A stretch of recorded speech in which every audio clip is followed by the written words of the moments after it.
Welcome to another episode of Candid Dialogue.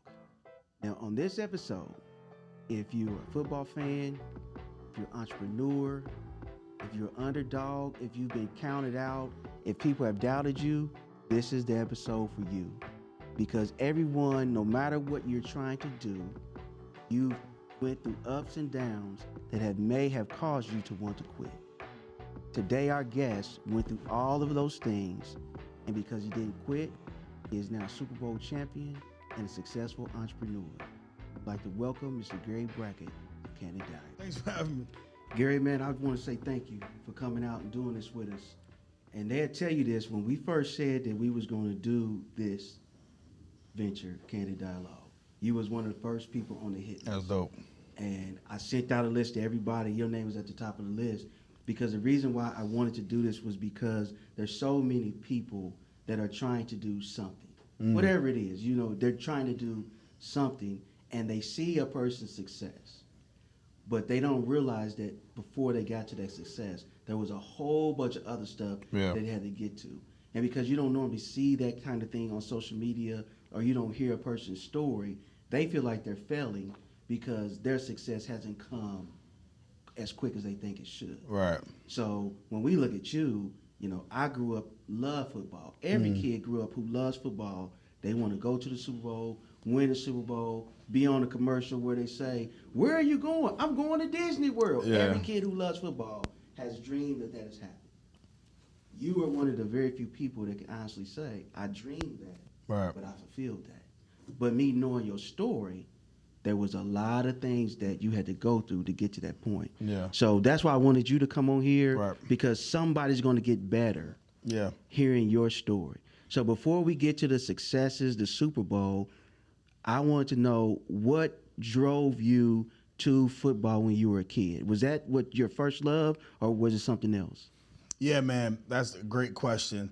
And I think, first of all, you know, social media makes it easy for people to post this image of who they are, right? And a lot of times it's not reality, nor are they necessarily really even happy, right? Before, I'd always think like everything is cap. Like none of these dudes are real, but having traveled, having been to conferences, masterminds, like dudes really get money. For real. Right? But I still like to say, like, people who aren't who they supposed to be. Like, people aren't who they supposed to be. So they post it online, but you meet that individual, like, bro, you miserable. Yeah. You got the lamp, you got everything, you still miserable. So I think just running your own lane, your own race, and just, you know what I'm saying, is gonna come on through time, but putting in the work, like you said, that from behind the scenes, people ain't posting their failures. So you just gotta have the mindset, yo, like, this gotta work or it gotta work. And and not being afraid to pivot, you know what I'm saying, trying something else or whatever. So, but in regards to me, like football, my best sport growing up was baseball. Okay. I had 3 older brothers, so we always had, you know, built-in 2-on-2s. Okay. So we would just switch from basketball to baseball to football. We just always outside rocking. And we stayed, my home was always make fun of me when I say this, but we stayed across the street from like a housing projects. Okay. You know what I'm saying? So, and growing up, it's funny, I would always like give people context, like I wasn't in the project, I was across the street. You know what I'm saying? Right. But the more I think about it, like, bro, I was a little project kid, I was a little knucklehead doing the same dumb stuff that they was, you know what I'm saying? So it's crazy how we found that. But football was one of those sports where at an early age, I found that like I could hit people and not get in trouble. Not get in no trouble. And like being an aggressive kid, being the youngest boy, it's like, yo, like I got some built up anger in me. You know what I'm saying? So being able to release that somewhere was like, yo, I think this is my sport right here. So it was like that controlled chaos aspect. But people, it's controlled, but it still takes a lot of discipline. Oh, yeah. And I had both. I could be that chaos, but I also could be disciplined and lock in. So that's why I think I excel, you know, at an early age. So was there anybody that you saw like local heroes that played football, your brothers? What was those people that inspired you to want to play football that you looked up to? Yeah, my brother was a dog. Okay. Yeah, so my brother, God rest his soul, he passed away, man, of cancer when I was like 22 years old. But he was a dog. He give you everything you wanted out there. He just left it on the field type of dude. He had the respect from everybody on the team. He was actually a senior when I was a freshman, right? So check this out. So he's a senior, I was a freshman. He graduates. My sophomore year, I'm thinking like, yo, I'm just going to play JV. I'm going to be the running back, score a touchdown, get girls. Like, I'm cool. Like, you know what I'm saying? Your priorities yeah. You know what I'm saying? Yeah. But the varsity coach was like, yo, like, the first week of training camp, I want my best friend who family rich, his dad a doctor. We go to North Carolina, right? South Carolina, Myrtle Beach. And the kids was like, we want to stay extra week. He was like, all right, we'll stay extra week. I'm with them. So coach like, yo, where Gary? I'm like, yo, I'm on vacation with these. We drove. I can't get back. Right. So I get back. He on my top, like, yo, what you doing missing a whole week of training camp? And this is back in training camp, 3 days.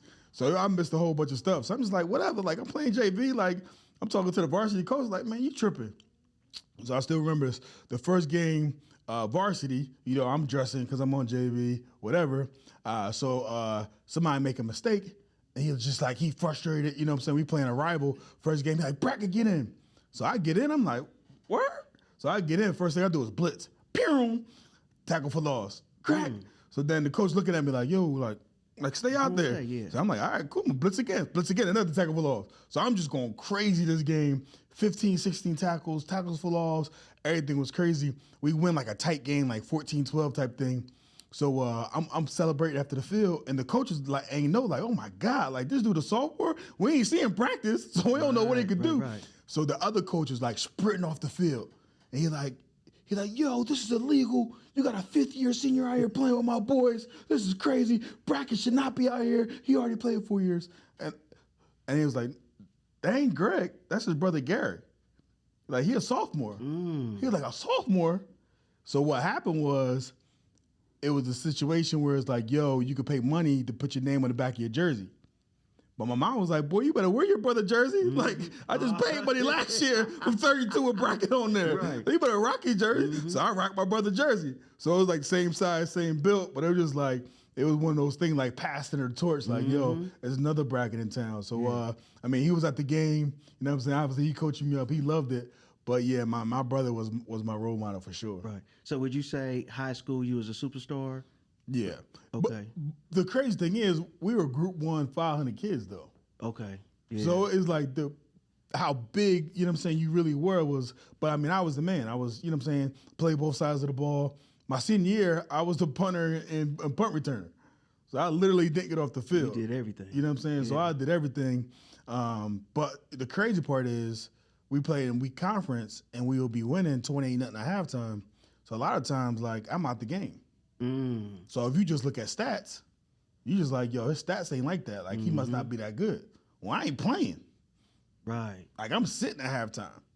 So it's like one of those, double-edged swords where sometimes you be too good. And back in the days, it wasn't like it is now, huddle and like all these films and stuff like that. Like I think my senior year, my coach sent out my playoff game to get me recruited. So it was like way too late in the process to even, have a chance. Yeah. And so the reason why I asked that is because when I was doing my research, it said you end up going to Rutgers, right? But you walked on. Right. So for guys that I didn't go to college, so when I hear somebody walked on, it's like you literally say, I'm going to go to this school. I don't have no guarantee to play football. Did you even have a scholarship for football? So it's funny. I was a recruited walk-on. Okay. So they knew about me late in the year. I went to school. I went in, and since I had this program, it's called EOF, Equal Opportunity Fund. So it was like disadvantaged kids, that went to school. But my first year, they didn't want me to play football. They just wanted me to concentrate on my academics. Yeah. So that was that. My second year, I walked on the team, playing special teams a little bit. My third year, right, it's the kicker, I won like most improved player in the offseason. I'm fighting for a spot, starting special teams, and I get a call before the semester start. It was my dad. He was like, yo, your tuition bill came. I'm like, I pay it. Like, I'm 19, like, yo, money grow on trees. Like, what you talking about? Right. He's like, nah, bro, like, we tapped out our equity in the house. Like, we can't afford it. Like, you gotta come home. So I was like, dang. So I tell my position coach, he can put me in touch with the head coach. I meet with the head coach, and he was like, I'm out of there, right? So I'm just like, I met with him. Fortunately, he gave me a scholarship. And that day, someone had failed out for grades. He gave it to me, and then the rest is history. I just took full advantage of it. And see, that's Well, I think your story is so incredible because nowadays kids feel like when I'm the superstar, everything's gonna be handed to me. Right. And then when it's not handed to them, they don't even know what to do. No, they know what to do. They're gonna go right in that portal. Yeah. What? They Yeah, going now they go to the what portal like, oh, I'm not gonna play. Okay, I'm just gonna switch and go Yeah. somewhere else. But that wasn't something that you had access to. So now, when you look at the landscape of college football or college sports in general, what would be your suggestion to a person who, okay, you were a superstar in high school, and now with the portal, from what I've been hearing, it's less scholarships for people coming out of high school because so many people is jumping from team to team. So if you're a superstar in high school, you're not being recruited, what's your advice to them? So, but you got to think of it. If you're a hit coach and you got a short leash, you probably got a 5-year deal, but it's year to year, depending on if you're going to lose. You try and win with 19-year-olds or 20, 21-year-olds. You going 21 or 2, yeah. Right? So it makes sense. But if I'm a high school dude, star, or whatever, it's like, yo, keep putting in that work. Like I always say, and this is like sports, this is business, this is just life. Like, fall in love with the process and divorce yourself from the outcome. Mm-hmm. Like so many people work contingent upon being successful. They start a business contingent upon them making money and them having support. But what happens if you don't make money initially and you don't have that support? You gonna quit? Mm-hmm. So like now you gotta really love what you do, and not just the aspect of it that gets the clippings in the paper. You gotta love the grind. You gotta fall in love with that thing. And I think that's what, for me, I was always able to do that, to lock in on the process and not really be so caught up initially about, what's that short term, satisfaction look like.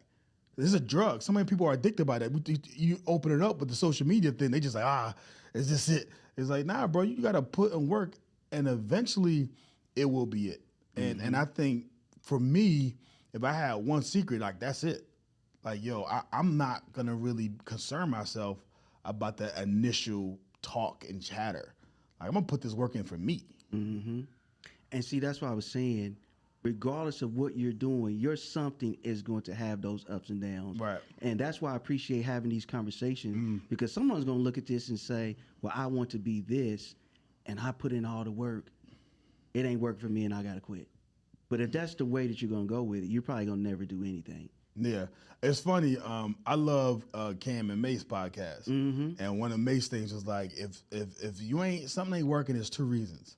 You wasn't supposed to be doing it, or you ain't really putting enough effort. Yep. And most time it's the latter. Absolutely. Most time people ain't really putting enough work. And when I was doing a lot more business coaching, I would talk to people about their marketing efforts. And I would like, what you do? Like, you got 30, 60, 90-day marketing plan. You got initiatives that you need to reach. You got impressions that you need to make. Like, what have you done? And then, people would be like, I posted once a day. I did X, Y, Z. And then for me, it's always like, all right, what else you do? And I'm like, that's it. I did everything. And I'm like, bro, that's not everything. Right. There's so much more to be done that you're able to do. You know what I'm saying? And it's just like, so for me now, it's just like, are you really doing everything? Man, and see, that's one of the things that, even being an entrepreneur, that I learned from other people. Right. See, I look at movies. One of my movies I look at is The Founder. You ever seen that about Yeah. Love, that kind of stuff. Great crock. My man, Pursuit of Happiness. I watched that. And I learned I look at, your situation, because like you said, if it's not working, you can't quit. Right. You got to figure out what's not working about it. Yeah. And for a lot of people, that takes humility. Yeah. To look in the mirror and say, this ain't working because of you. Yeah. And I don't think a lot of kids, because of maturity, they're thinking it's the coach's fault. I'm not playing. My mama told me I was good. My uncle said I was the next Emmitt Smith, and my coach won't let me run the ball. I'm on defense. Matter of fact, I'm blocking. I'm a tackle now. I need to get the ball. And it's like, these people are trying to help you. Yeah, it's crazy. So raising my kids, right? I got 3 kids. They all play travel sports. And I learned something from watching Dave Chappelle. He said, for my kids and my children, I tell them to treat me more as a resource and less of an authority. So I stopped. I was like that dad after the game. Was like, yo, you need to do this, that. So I stopped doing that, and I started having conversations with him. And like, yo, how'd you do? What can you do better? Like, what you do good at? Like walk me through a play of what you thought about it. And I think the greatest skill that you can give or that you could teach is self-awareness. Like having someone being self-aware about their strengths and weaknesses and what they can add, double down on, what they can kind of develop is such a huge skill because most people aren't self-aware. That's true. So I think what you're talking about is just like, yo, everyone's been telling me all these great things about myself, but I never really thought to myself and gave myself that really critical assessment, like where am I for real? So when you was at Rutgers and you was going through all of that, did you ever think they're not treating me right? I need to be doing this. And if you did, how did you get out of that mindset? So the one thing, and this is one thing that I would say, people always like stop making excuses, right? But excuses is real. For real. Yeah. For that person it is, like it's your perception. Like that's how I really feel, right? So for me as a walk-on, and this is real, like I got less reps than scholarship players. So if they get 3 reps, right, I would go and I would get 1. Or they get an opportunity to make 2-3 mistakes, I make a half a mistake, I'm pulled. So always just like knowing I'm on a short leash.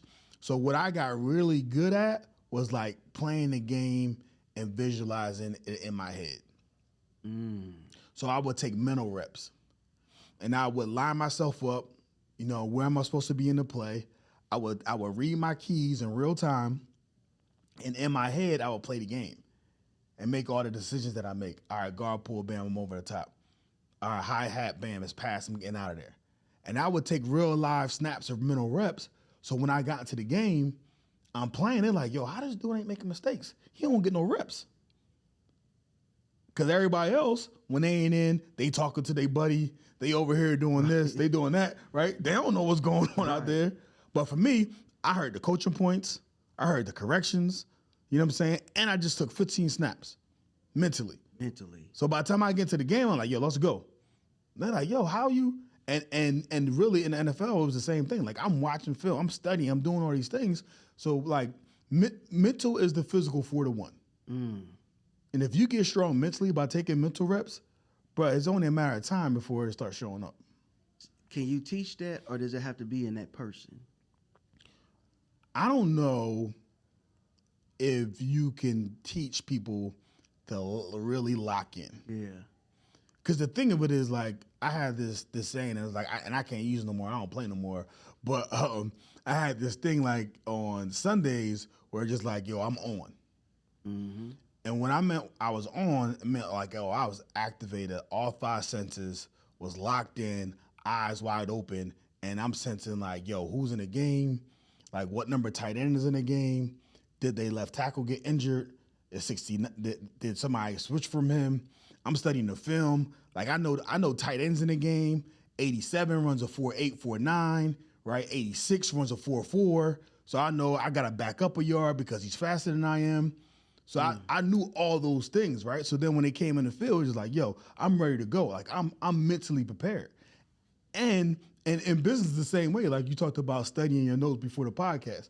Like when you prepare for something, the amount of confidence you have when you go into the room, like it's like so far superior than everyone else who just show up and just like, all right, let's go. Like what we talking about today? Like, nah, bro, I studied for this. I know exactly where this conversation gonna go. I know exactly how this game is gonna play out because I mentally already played it. And I think this just gives you such a big advantage. And I don't know if everyone's able to do it. You know what I'm saying? I think it's like, people capable of doing the things, but are they actually gonna do it? Yeah, man. And so when you look at your story, again, that's why we really appreciate you coming and doing this, is because, okay, you walk on Rutgers, you become a star, now you really doing your thing. Right. Now it's time to go to the next level. So people probably saying, oh yeah, you gonna get drafted, you gonna do this, you gonna do this. Eventually what happened? Nah, same type of situation, free agency. The challenging though thing about Rutgers, right, if I'm being honest, again, self-awareness is key, It's like we won the 5 games in my 4-year career at Rutgers, right? Okay, So yeah. it'd be you show up to the game, the coach would be like, "Yo, it's just gonna be girlfriends and your moms out there in the audience." Like, right. know what I'm saying, don't expect no big crowd today, fellas. So that's kind of what it was. But when we played in the Big East, or the Miamis, the Virginia Techs, and all those type teams, so I always did well. So I'm playing against pro level competition. I just don't got pro level teammates. You know what I'm saying? Right. So I was like, yo, all I need is opportunity. That's it. And even like mentally, for me to make the next transition, if it didn't work, I'm just like, yo, I gave my all. I had a shot and it didn't work. Like, I can live with that. So for me, just like everything that I want to do is like, yo, position myself to get opportunity. And then it's up to me to kind of, make the most of it. If I don't, then, I could live with that. Yeah. So coming out of Rutgers, you probably had the mindset, I want to get drafted. Oh, of course. You want to hear your name. You want to get your Yeah. hat, walk across the stage. I think Tagliabue probably was the Yeah, commissioner there. probably back then. Man, you yeah, want to for sure. shake his hand and do all the things you dreamed about. So when that didn't happen, did that set you back? Or did that training that you learned from Rutgers kick in? Nah, bro. So that situation where I almost had to drop out of school because I couldn't afford tuition. I got a scholarship like that next day. That night, I was in the weight room and someone was like, yo, what's all the commotion? Because I came in after the scholarship. I'm dapping people up. And he was like, yo, what's up? Like, why y'all so loud? Like, yo, get to work. And this dude is Wesley Robinson. He like 6'5", 250, 6% body fat, big old dude. I'm like, yo, Wes, Jerry's like, yo, I just got a scholarship. I get to stay. And he looked at me like, scholarship? You should worry about starting. Then he walked out. I'm like, starting, bro? Like, what are you talking about? Like, I was almost going home. Bruh, I had the meal plan that was like you legally were able to have and be a college student. Like, all right, bro, you got 20 meals. Yeah. There's like 100-some days. Like, you got to eat a little bit more than this in order to be in school. So it's like I had the lowest meal plan because that's all I could afford. So I'm like, yo, I get a full meal plan, bro. Like, what we talking about? But that night I couldn't sleep, and it was just like, yo, what would you do if you was a starter? What do you need to do to be the starter? And I made that list for myself, like, yo, I need to start getting up early. I need to start, going extra hard. I need to be first in drills. I need to work out. I need to be conditioned. So all those things. And then for doing it for so long, it was just a habit. So by the time I got to the league, like I'm already showing up early. I'm already going hard. So I was like the dude, like, you did not want to be in a drill with. Like, damn, oh my God, this dude, like, let me strap up, like, for this dude. Like, I'm like, it was like, it is what it is, bro. Like, we both try to make the team. Ain't no brother-in-laws. Yeah. Like, we ain't signing no friendly packs, no none of that. Like, let's go. And it just like, I was always that dude. And the coaches see that. They be like, yo, who 58? Like, this dude don't care. That's it. This is you and me, bro. So I think that mentality, they saw that was like, especially in the league, most people, like you said, are entitled, aren't used to playing special teams. And a lot of the star college players never even play special teams. So I already had an advantage because I was a special teams player in college. So now I'm coming in and like, yo, we're in special teams. So they don't really know the technical special teams. So it's draft picks and people not really being out there. And I'm dragging them on special teams. And they're just like, coach is like, yo, we can use him. So that's how I initially made the team with special teams. You know what I'm saying? Doing the dirty work. And then after that, they was like, yo, I think he can actually play defense. And see, that's so important for people to hear is because when you feel like you should be somewhere, Right. you overlook opportunities Yeah. that can help you get to that place. But you say, man, I ain't doing that because I should be up here. And, that's one thing that I had to learn throughout my entrepreneurial journey is take the base hits. Right. I'm swinging for the home run every deal. Yeah. And I'm looking down on the $1,000, $2,000. Yeah. And then just within the last year, I said, I got to go back to the basics because if I would have took those $1,000 deals, that's $20,000 that I could have had. Right. But I was looking at it the wrong way. But you're saying that when you got to the NFL, one, you didn't get drafted, so you just happy to be there, Right. being a free agent, and then all these guys that's coming in that's drafted, and I don't care about no special team. It was like, wear the shoulder pads, wear the helmet, and Right. when we get out there, I'm going to start breaking necks. Yeah. Got you to where you was trying to be. Right. So that was 2003, rookie year. Did you play a lot that year, or how did that first year go? So I actually did because, you know how it works. And a lot of people don't really understand this. So NFL is made up. The roster is like 53 players that are active, right? And then like I think 8 players on like it's called a practice squad. But on game day, you only get to select 45 people to dress. So there's really limited rosters on game. So a lot of times you see people ain't dressed during the game. They're like, yo, what's going on? It's a number of people that they want to play. And it's all obviously based on like sports and betting and gambling and all that type of stuff, right? But because I was valuable on special teams, they was like, yo, Brackett was always dressing. So now I'm playing special teams. You'll mess around and have 5 linebackers in the game. So like you on special teams, you got to back up both these linebackers. So our motto and our coach, rightfully so, he trained it was like, yo, you're always an ankle sprain away from being a starter. So it was like, yo, you should probably practice like you starting. Because if it ever happened and you had to start, you can't be out there like, oh, I ain't know I was gonna play today. Nobody. What? Tell me this, man. You know what I'm saying? Like, yeah, all right. You know what I'm saying? So it's just like, so then our mom was like, yo, stay ready so you never have to get ready. Yeah. So for me, it was just like, I'm always staying ready. I'm always studying the playbook, making sure I know the mic, the wheel, the sand position. If I need to get thrown in the game, like, you know what I'm saying? I'm gonna be prepared. I made the most of the opportunity. Yeah, man, that's incredible to even look at it like that. And you think about sports, what you just said was really smart and true. But when I'm watching it on TV, I'm not thinking, okay, there's only a limited amount of people. Right. And that dude's probably sitting there just waiting, like you said, trying to stay ready. Because in a contact sport like football, man, you from play to play.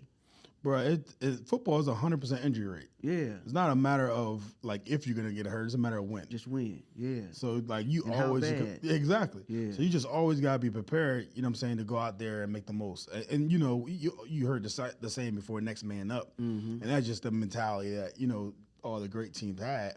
But then as you get older and you start transitioning and you become the starter, then it becomes like, yo, I gotta stay out here. Cause then it was like, don't drop your glove. Yeah. So you remember the story of like Wally Pipp? So Wally Pipp was he had the record for the most consecutive games played before Kyle Ripken had it in baseball. And what happened was, I don't even know the guy's name. This is how insignificant he became. But it was an older veteran player who went out and got drunk the night before baseball. And coach was like, yo, go out there third base. He was like, oh, I'm drunk, put Wally in. Wally ain't never get out. You know what I'm saying? So like, dude lost his spot. So then it was just like, yo, don't drop the glove. So like, now you get in this position. Now you got to stay in this position. You don't want nobody else coming in. Right. You know what I'm saying? Because you're sprained ankle and they mess around and show they can ball. So it was just like, now that you out here, like you got to stay out here. So it's just like one of those things that mentally, like how it shifts. Like, yo, then it's just like, you see LeBron, who does probably the best job of anyone, like, yo, how am I gonna take care of my body? Yeah. Like I'm a business. I'm an entity. Like I gotta treat it as such. I gotta do R&D. I gotta do like, you know what I'm saying, nutrition. All these things is like, yo, I tell my kids now, they be tripping, is like they play in these tournaments, they play 8 hours in a day, they sit in there and they eat everything else. I'm like, I'm not hungry. I'm like, I didn't ask you, are you hungry? I'm telling you, this is fuel. You're an athlete. Yeah. You gotta ingest this. Yeah. And it's just like, they be like 4 feet of fluids. I'm like, this it's not optional. Like I didn't ask you, were you thirsty? Right. And I'm telling you, you need to put these electrolytes inside your body, or else it's gonna stop functioning properly. Yeah, absolutely. And so 2003, undrafted, you come in, you start playing. Right. You suffer some personal family loss too while you were going. Right. How did you deal with that? Also dealing with the uncertainty of where you kind of were on the team to just focus in, and the reason why I'm asking you the question is, when you're doing your something, whatever it is, there's going to be something over here that happens. Right. That's going to cause you to lose focus if you're not focused. And so people will say all the time, I got this going on, I got this, so I can't really No, if you really want to do that, you've got to figure out how to do all of it. How did you? Yeah, so at the time, 2003, my father passed away like in October. So he was a military veteran. He suffers for some heart complications. It was still a surprise to me, right? I was at college, so wasn't really going home. So I didn't really see his health deteriorating. I went home for like a weekend to celebrate me graduating. I was right to Indianapolis, right? So I ain't seen him in like a couple years. So I get the call that he passed away, right? So I was able to come home, bury him during the season. That February, my mom goes into the hospital for like a routine surgery, and she actually like passing away on the recovery table. Right? So at the same time, my brother, Greg, who I was telling you about, who was my hero, he got diagnosed with T-cell neuroblascular leukemia. So at the time, he needed a bone marrow donor. Again, we look like twins, and he was 3 years older than me. And I'll tell you about that was great when I was in high school because essentially when he turned 21, I turned 21. You know what I'm saying? Right. But so I ended up becoming his bone marrow donor. So my second season in the NFL during training camp, like I actually stopped training camp. I had to go talk to Coach Dungy and I had to go home and get my brother a bone marrow transplant like over the weekend and then come back and like go right back to the field. So you say how I dealt with it all. It get a point where, for me, it became bigger than me. And, you know, I wasn't in the position. I've never been in a position because I did it alone. There were so many people who believed in me, you know, teachers, family members, everything else, right? And I'm like, yo, it's selfish. You would, like, give up in everything they invested. And then I was just thinking, like, that's the last thing my brother, mom, you know what I'm saying, dad would want me to do. So then it was like, yo, play for them. So then for me, it was just like every game, if you see the film, I'd always like kiss and then like do 3 kisses. Like, and I always, to my mind was like, yo, they got the best seats in the house. You know what I'm saying? Like I'm gonna go out here and rock today. So it became one of those situations. And it really put for me at an early age, I mean, I'm young at the time, right? I'm 03, I'm 23 years old, 24. Just buried my mom, my dad, my brother, and it's just like, yo, you know how it is, and probably any family, especially African American community. Like I'm the only dude that graduated college, the only dude, like so I'm the patriarch of the family now. So like I'm paying for the funerals. I'm writing the obituaries, 23, 24 years old, like making real grown decisions. And I think for me, it just really made me value life and how precious it was and how, you know what I'm saying, this moment isn't promised and how, man, I got to maximize every opportunity I get. And you did that because we see the outcome of it. Yeah. And see, that's why, you know, like I said, I do research on everybody that I'm going to talk to. And as I'm reading through this stuff, I'm like, that dude went through so much. Yeah. You had every reason to say, you know what, man, this ain't going to work. I'm going to go get a job at a factory. This is what I'm supposed to be doing. Yeah, go back home. But yeah. Man, you probably still had, 2 other brothers? Yeah. You got other family members that's looking at you like, hey, if this football thing don't work, you know, what are we going to do? You had every reason to quit. And that's why these conversations are so important, because somebody's going to look at this and say, I'm going through something similar right now. I'm going to use that as fuel like he did. Right. And I'm going to appreciate that, one, I'm still alive, and whatever trauma I'm going through right now ain't killed me, so I still got another opportunity to do better. So you took your opportunity, so we go from 23, 24. When did you first start as a linebacker? That was probably the 05 season, so it was like my 3rd year in the league, I became the starter. Yeah. And you had heavy hitters. Peyton. No, yeah. Coach the big 3, Marvin, Edge, Reggie, Dwight Freeney, you know what I'm saying, Bob Sanders. 05 was by far our best team as a coach.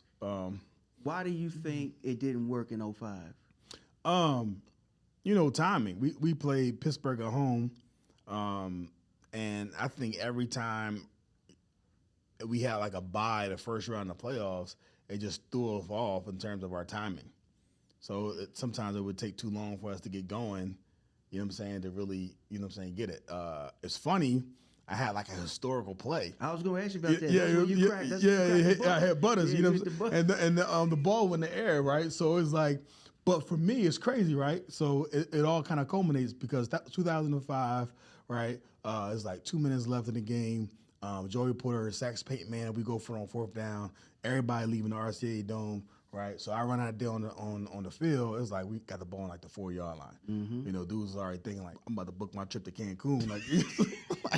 We're going to Costa Rica tomorrow. Hey, bro, they're already thinking like, hey, what flight? You know what I'm saying? What I'm packing, like making sure they got the Air Force Ones. You know what I'm saying? So I go out on the field, and I'm the captain, I'm the leader. So I go out there and I see the faces like. And I'm just like, yo, let's go. Yeah. It ain't over yet. They look at me like, bro, it's over. Like, get out of here. Like all that positive rah-rah stuff. Yeah. And then I looked at them like, yo, let's make a play. Who can make a play? Who can make a play? And they looking at me like, man, whatever, bro. Like, go ahead. And first play, they gave it the Bettis. I came over the top. And back in the day, this was legal. It's illegal now. We used to tackle. It was called bite the ball. So it was like putting your face mask right on the football. And I did that perfectly, and the ball just, so it was like slow motion in there. And it fell. Obviously, the rest, Nick Harper picks it up. He zigged when he shit his eye. You know what I'm saying? And, he got tackled, man. So, unfortunately, we go out there and miss the kick. But for me, it was just one of those situations where it was just like, yo, I'm never, if I got time on the clock. Never over. It's never over. Yeah. And I'm always going to play until that clock says 0, 0, 0. Man, what was that like? Because I remember vividly watching the game, and because growing up I was a Cowboys fan, so of course we hate Pittsburgh Steelers. Right. I did like the bus because he went to Notre Dame. I liked the Notre Dame. But I felt like it's inevitable they're going to score because of how close they were. Yeah. And ain't nobody putting no wood to this dude. Right. Not that close. That's what they got him for. Yeah. So when you came through there and you hit that dude, yeah. One, what did it feel like? And then two, how did it feel personally to you that when you say who going to make a play, you know everybody's like, brother, this is over. I'm going to Hawaii. As soon as this game is over, we going to Hawaii. We going. Yeah, and a couple of I got a shot. My man Kettle June, he rocked with me, so he had the same type mentality. And if he'd have picked the ball up, you know what I'm saying, we'd probably be sitting on 2 Super Bowl rings. But you know what, dog? Like, in order to play in the NFL at my size, 5'10", 230, like I had to be a little crazy. Oh yeah. So I already had the mindset that I was invincible. And it wasn't just because I was arrogant. Mm-hmm. I was probably the top 5 strongest dude on the team. I mean, I had a 600, 620 squat, you know what I'm saying, 6-something deadlift, 450 bench press, you know what I'm saying, 375 hang clean. So I was strong. So I was compact and just powerful, you know what I'm saying? So for me, 300-pound lineman, I'm and a half feet. Mm-hmm. So I'm I'm gonna shake you, right? Or I'm gonna bang you, but either way, I'm gonna switch it up like I'm a boxer. I'm never gonna give you the same combination. So for me, I was like, yo, y'all talking about why I should be worried about, y'all should be worried about me. Mm-hmm. You know what I'm saying? Y'all got us messed up. Hey, David and Goliath? What y'all talking about? You know what I'm saying?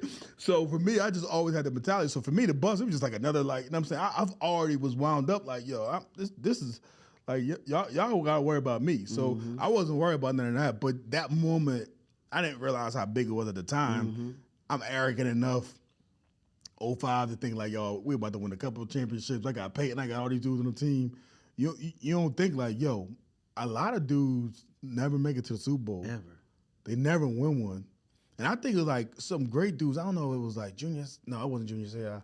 It was one almost Hall of Fame linebacker, great linebacker. He played 13 years and never made it to the playoffs. Mm. So it's just yo, yeah, this thing is pretty big, bro. Yeah. So I think that next season we was able to kind of get it all back, put it together, and kind of win. But man, it was just yo, this is a big moment. Yeah, and you was a part of something really special with the Colts because very rarely do a player can say they played with one of the greatest, like with Peyton Manning. Yeah. Then you got a Marvin Harrison, you got Reggie Wayne. Right. Then you got Freeney. You got Mathis on the other side. Yeah, Edrin. You got Edrin in the back. Man, I won a lot of games on Madden with that team. Yeah. I ain't even look. Man, I was killing boys with that team because it was almost unfair because the offense was unstoppable. Yeah. But then the defense was just as good because you had Big Bob back there. You can't tell me nothing. I think it was like 06, 07. I had the little star around me on defense. I was like, what? You can't tell me nothing, bro. Like, I circled. And it was funny, right? Because, you know, my work ethic, because it just continued. Right. And it almost got larger. And then it's like, because you ain't studying at all. You don't got no class, bro. All you got to do is work out. So I was training and just always trying to find my competitive advantage. So it'd be funny playing my homeboys, especially that play offense. Yeah. And I'd be on the phone. I'm like, I talked to them for the game, but somebody, they're like, bruh, why they got your little butt star on my report? I gotta look about top players to watch. I gotta see you running out there on the field. I'm like, man, you don't sit down somewhere, like always flexing. So we laughing, like joking, like, yeah, all right, bro, wait till tomorrow. You put the work so in. It was just like, but it was just funny making that transition where I think a lot of times, you know, athletes, they peak too soon. You know what I'm saying? You got athletes now peaking in 8th grade, like, you know what I'm saying, before high school. Where for me, like, I ain't peaked until, like, you know what I'm saying, I was, like, in the league, putting the work and really, you know what I'm saying, fine-tuning that thing. So, it was just, but because I kept on putting in the work. We talked about it earlier, that entitlement where people were the best since they were 6th, 7th, 8th grade, they ain't putting that work no more. They just blessed. Yeah. So until they, you know what I'm saying, natural talent run out, that's just what it's going to be. Yeah.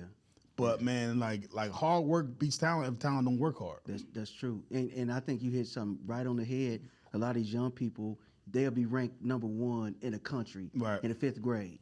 They bigger than everybody, but then they don't hit no growth spurt, or people catch up to them, or they just get better, and now they don't know what to do. So you went through a couple years to where you got this great team. Y'all really feel like it's our time to win. You had some challenges. You get to the Patriots, they cheat, all these other stuff. We know they was cheating. The Pittsburgh Steelers. So now let's get to championship year. That was 7? 06, but in February it's like 07 when we actually played the game. So it was 07. So 06, get there, and I'll never forget, you know, the city's on fire. Right. So I always wanted to ask somebody, what is the thought process the morning of the biggest game of your life? Yeah. Now, so for me, so what happens like in the Super Bowl is that you staying at a team hotel, and then the night before the game, we kind of like went off the grid and went to like our own hotel. I almost think like we had the whole joint. I don't think it was like that joint was like quiet, serene. Meet before the game, everybody going through their thing. And for me, obviously, losing my parents, that like I had a routine for like night games. Like I would actually try to take a nap. Cause like I'd be in bed 8, 9 o'clock. You know what I'm saying? You playing Super Bowls late. So like I have a routine, I eat, go to the meetings, everything else. And I go home and like I don't want to be stimulated at all. So I don't want to watch football. I don't want to watch movies. Like I don't want my emotions doing anything but like chilling. So I would like be serene and just like try to nap, rest my eyes, you know what I'm saying, go to sleep. But then it was just like really moment of prayer, just like with my loved ones, like, yo, we here. Like this is a big moment. Like I'm gonna honor y'all with how I play out there. You know what I'm saying? And that was always my biggest thing. Like, yo, like leave it on the field, bro. Like I could really, and I've been through some crazy stuff in my life. And people see me, and it's almost like they see a ghost, like, why this dude smiling? Like, why this dude laughing? Like, why? I'm like, bro, like, I did everything I could in all my situations, so I'm never going to be ashamed of anything. You know what I'm saying? Nor do I care about your opinion. Right. So I'm always going to have this smile on my face. I'm always going to value life and just be grateful about just every moment I wake up. So I think, you know, being in the Super Bowl and my tenure, 9 years in the NFL, that was kind of my thing. Like, yo, I'm gonna maximize my body and I'm gonna maximize this opportunity. So y'all get there, working out. The workouts are different, or it's the same when you stretching and all of that? Nah, everything a little bit different, time-wise, 5 minutes more here. Yeah. You know what I'm saying? Whatever. Halftime, obviously, Prince killed this, so that was a little bit longer. But I think Coach Dungy joked about it, but he was serious. Just like, yo, this is just a regular season game with the whole world watching. The whole world. So it was crazy. So I was captain that game. Mm-hmm. I think it was me and Peyton Manning walked out. And it was like Brian Urlacher, Charles Tillman, and someone else for the Bears. So we had you know, the 50-yard line, and the amount of flashlights and bulbs that went off, bruh. It was like you see like the meme of the front, just yeah. Bro, it felt like that in real life. Yeah. You know what I'm saying? I got it like, yo, keep it cool, bro. Like, you know what I'm saying? Act like you been here before. Yeah. But bro, it was just a crazy surreal moment. I You know what I'm saying? Imagine that. Yeah, but just lock in like, yo, this is it. Yeah. So coin toss, they get the ball. No, they get the ball first. Yeah. We kicked it to Devin They Hester. kicked it, and then he catches it, and he runs back Yeah. for a touchdown. Right. Explain to me how you felt, because I know how I felt as a fan. Yeah. I was like, I cannot believe this. So the crazy thing is, right? You know, football, offense, defense, special teams, right? So in theory, you know what I'm saying? You think of it a third, right? And everyone is equally as important, right? That ain't really the reality. True. You know what I'm saying? Right. But that's how we was thinking. And the defense at this time, I had graduated from special teams, so I ain't playing special teams. And then Peyton, and we like, yo, let's eliminate Devin Hester from the game plan. Let's just not kick it to him. Right? So special teams players was like, yo, don't rob of our moment to stop the best dude. Like, nah, like, yo, we kicking it. You give us a chance. We like, So we all like, you know what I'm saying? So we kick it to him. After that, we're like, yo, like, so it was one of those moments. But like, what's the value of life or a moment of opportunity if you ain't had to fight for nothing to get it? True. You know what I'm saying? So for me, it's so early in the game. It was like, yo, like nobody said it's gonna be easy. Mm-hmm. Like this, you won a Super Bowl, bro. Yeah. Like this thing's supposed to be hard. Yeah. And that's another thing. It's just like people really be thinking life's supposed to be easy. Boy. They really think stuff's sweet.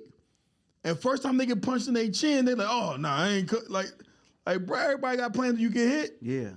And they playing too. They trying to win just like you trying to win. They getting paid just like us. Right. You know what I'm saying? What we doing? So for that moment, it was just like, yo, wake up call. Like, yo, tighten up. And we had, you know what I'm saying, 59 minutes left. Yeah. So it was like a whole game in front of us. So it was like, you know what I mean, just really just like, yo, all right, let's tighten up. And we did, and obviously we were able to put on a show and kind of win. And the crazy thing is, I mean, and the Bears was a cool team, but if it wasn't raining, we'd beat them by like 4 touchdowns. Yeah. You know what I'm saying? Yeah. But you know what I'm saying? For us, this is like the Patriots was the Super Bowl, you know what I'm saying, beating them and getting past that game. But you know what I'm saying, obviously different divisions. We had to play the NFC and the Bears was there, but you know what I'm saying, thankfully we were able to pull that out. Yeah. What was that like? Like I said, when we first opened up, every kid who loves football wants to say they won the Super Bowl. Nah, that moment was special, man. Winning the game, you know, especially like defense having such a large, you know, stake in that game. We had 6 turnovers. Calvin Hayden had an interception for a touchdown. And just really just like, yo, not only did we win, but your defense showed up and showed dominated. out. Like this was a team. Like so man, it's just a great feeling. We go out, obviously have some fun the night. And I had the bright idea, like, yo, it was like, yo, you want to be on Good Morning America, like 6 a.m. hit. And this was like, you agree to stuff, like if you win, you were like, oh, heck yeah, Good Morning America, like, yeah, sign me up. I ain't get to my hotel room till like 5. So I'm sitting on Good Morning America, but it's crazy because, and this is the moment that I realized, just like, yo, stop being so in love with the destination and start enjoying the journey. Because I woke up, well, I ain't really wake up. I ain't go to sleep, but I had to change clothes.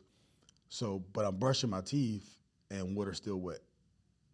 And then I changed my pants and my outfit, and I still got to put my pants on one leg at a time. So I was like, yo, life is going to continue after this.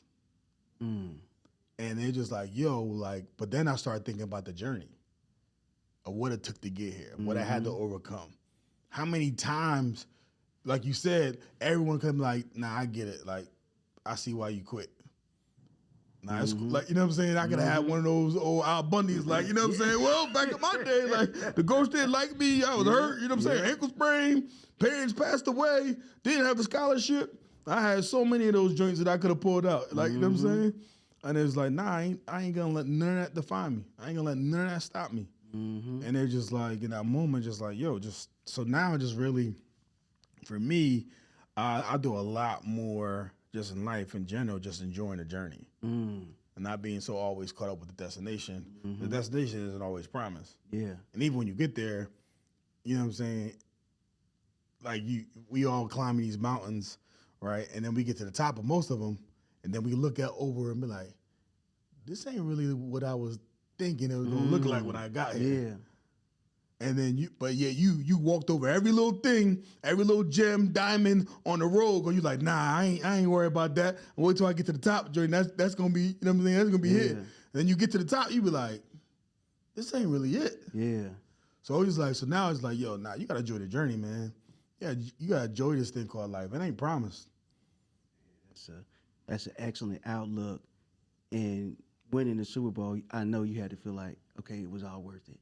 Oh yeah, no doubt. It was definitely all worth it. So listening to your football journey, now I can see how it was easy for you to become an entrepreneur because every principle that you needed for the NFL, you got to have to be an entrepreneur. Yeah, for sure. Like you said something, and I chuckled inside of my head. You said I had to be a little crazy.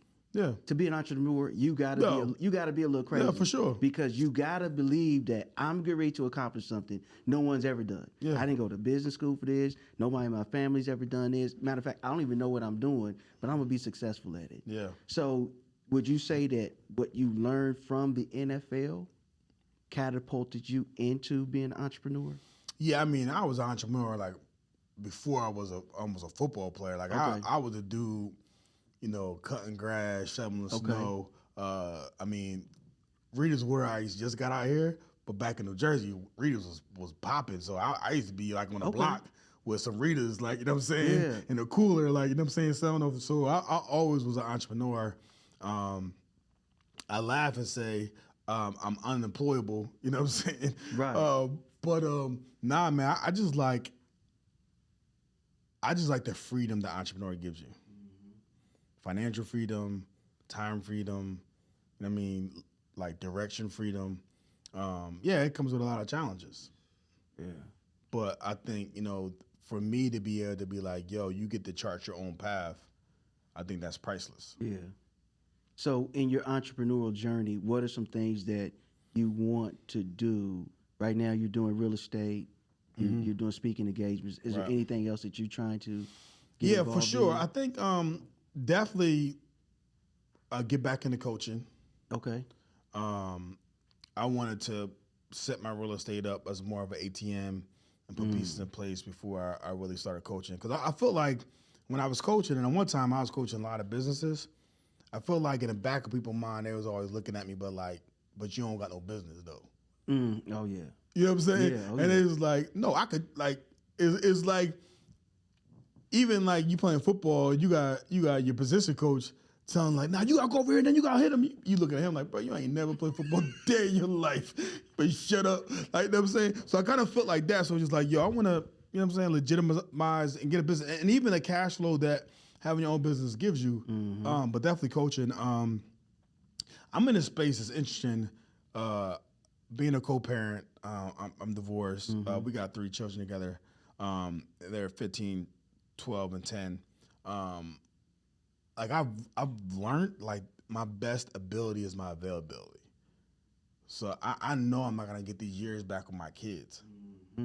So I don't wanna. I know, right? The crazy. I know what entrepreneur takes. So now just like I'm cool with just being a solopreneur. You know what I'm saying? Doing the speaking, doing the real estate. Eventually, I'm gonna want to build and grow a company again. But I don't want to fake it with the commitment that it takes, and then being in a position where I gotta choose between going to my daughter's soccer game on Tuesday, Right. or flying out of town for this meeting. You know what I'm saying? So for now, for me, I'm just at a space where being there for them is more important, and not even more important. I value that more Right. than, you know what I'm saying, running a company. Right. So, and that's just kind of where I'm at headspace wise. So, eventually, obviously, run a big company, you know what I'm saying, run it up. But in the interim, you know, everything I've always done was always build skills. Because if you're developing skills and just stacking on, you know, high value traits, it don't take long, like, to really start a business for it to grow, to pop off. So for now, just like being in right spots, you know, having the right contacts and connects, and positioning myself and my skill sets, mindset, my health, you know what I'm saying, for when I get to that spot when I want to run again. Like now, you're talking about resharpening the tools in your toolbox. Now these things is like sharp. Right. And I'm able to, like, you know what I'm saying, swing that sword on the first joint. Now and things is falling. And not because of whatever I'm doing at that moment, it's because of the work that I put in.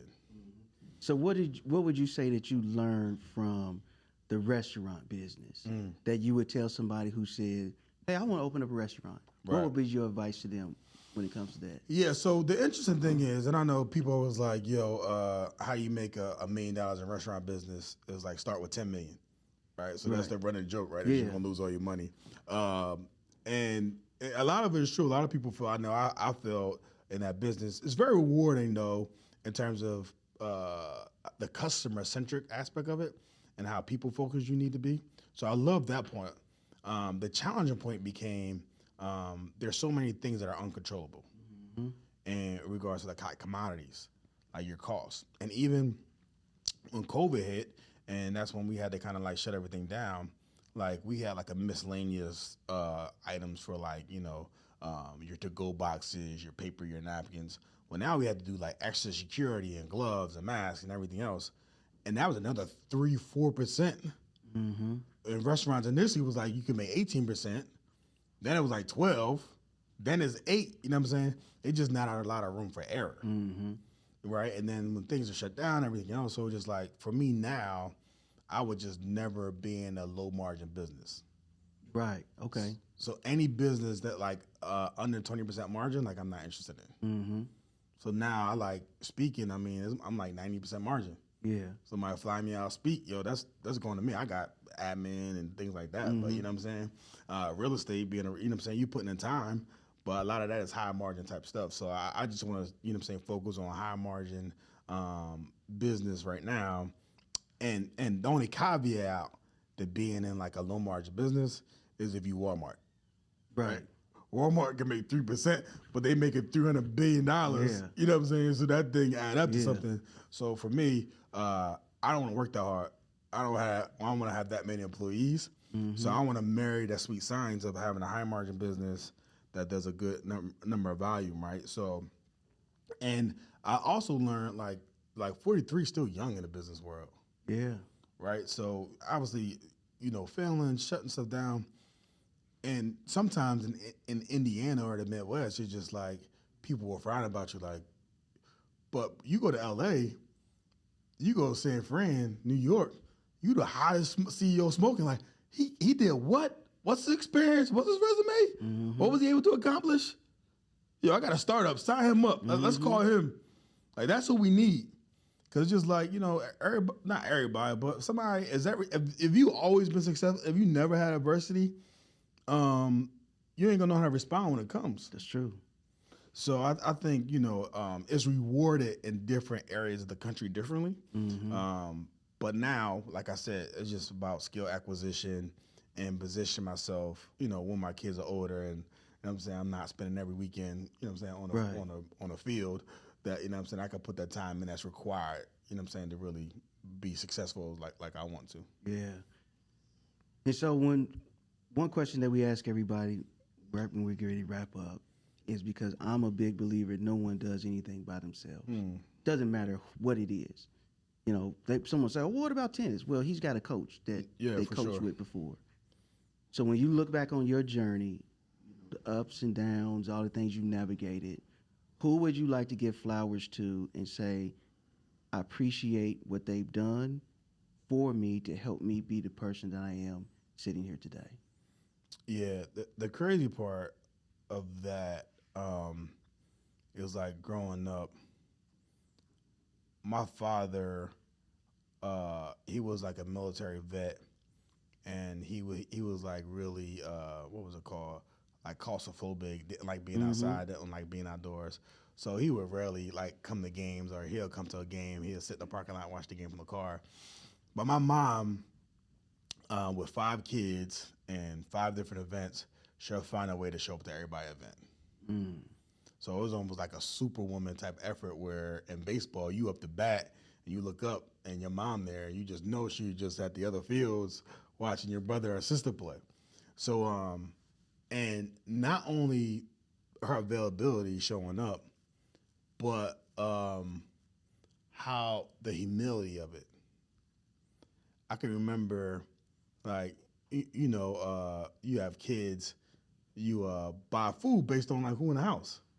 And as kids get older, they kind of do their own thing. So I can remember, it's 3 of the kids are in the house.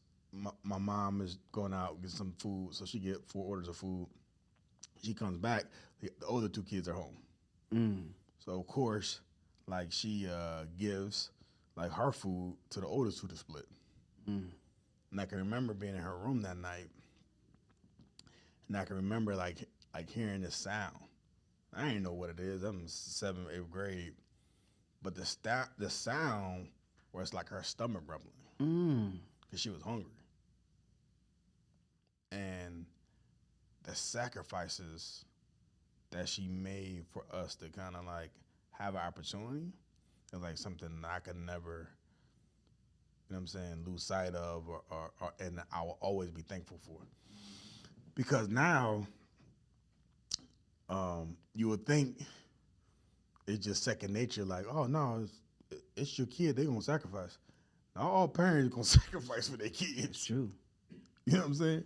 So for her, to make those sacrifices, it really helps me navigate, you know what I'm saying, being a parent. And like I got this prayer when I was married, and even now as a father, like when I go home, when I pull up in a driveway, I just always say, Lord, fill me with more of you and less of me. And it just really just puts me in the position to serve. And I think that's a great position. And I would say this though, like I realize you can't serve from an empty cup though. Mm-hmm. So my motto is always like all week when they're not here, fulfillment first and then serve. So I realize what I need to do to fill my own cup and put myself in position where I'm cool mentally, physically, everything, and then I can give that to other people, and I'm not draining myself and just running on fumes. And then I liken it to people just be like, you helping, but it's like you giving somebody a glass of water after you drunk it all. So that's like backwash. That's not even, you know what I'm saying? It's just like, that's what you offering people. So now it's just like, yo, you got to find a thing where, you know what I'm saying, your cup is running over, and you got an abundance of joy, abundance of happiness, abundance of these resources, and you just giving it out freely because it's like, yo, I'm going to get it back. Like everything I ever lost, I'm going to get back. And it's just like, and not only that, the greatest thing I have is joy and happiness. And that's like, you know what I'm saying, unlimited. So it's like being in that position is just really put things in perspective, and just my mentality and my peace, all those things are just critical. Yeah. Man, that was so powerful what you just told us, brother, because it made me think about this one time. There was those trucks that deliver the gas to the gas stations. It was broke down on the side of the road. Wow. Because it didn't have no gas in it. So when a person told me that story, I was like, it's going from different gas station to gas station to fill the gas He station got a up. tank full of gas. It's carrying. But he didn't have no gas for himself. Bruh. So it just goes to what you say. If you don't have enough to Bruh. give to someone, Yeah. you're not going to be able to serve anybody. So you got to take care of yourself. You got to put it into you so you can give it back. That's the lesson that we learned from that. Nobody listening on the airplane when they just, Right. sleep on. But what they say is critical. It's true. In the case of an emergency, put your mask on before you assist others.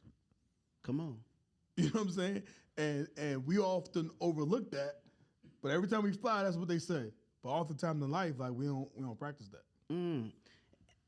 Everything that I see and hear, I equate it back to business because this is what I'm in. Yeah. So when you say that, it makes so much sense. You can't help someone else until you help yourself. That's it. And I think that when people look at this episode, I got to tell you this, it is exactly what I thought it would be because I knew your story, right? I didn't know it as in depth as you said it here tonight, but it's definitely going to help somebody. Nah. And all they got to do is just listen and take it for everybody's all experience is the best teacher. I believe that, but it don't mean you got to experience it. Right. I don't got to run out here and get hit by a car to know that if this car hit me, I'm going to be injured. Yeah, it's going to hurt. I can look at it on TV, Right. you look at it on cartoon, or you may know somebody whose whole spine is broke because they got hit by a car. I don't need to be spineless. Right. Yeah. That car. This is what this is about. So I got to tell you, man, appreciate you for giving us your time. Thank you so much. This is one of them ones I really think that when people take the time to hear it, it's going to enhance their journey to whatever their something is. So appreciate you, my brother. Thanks for having me, man. Yeah, no doubt. Hope you enjoyed this episode of Candid Dialogue. We'll be back again next week to film another episode, and hopefully you join us. Take care.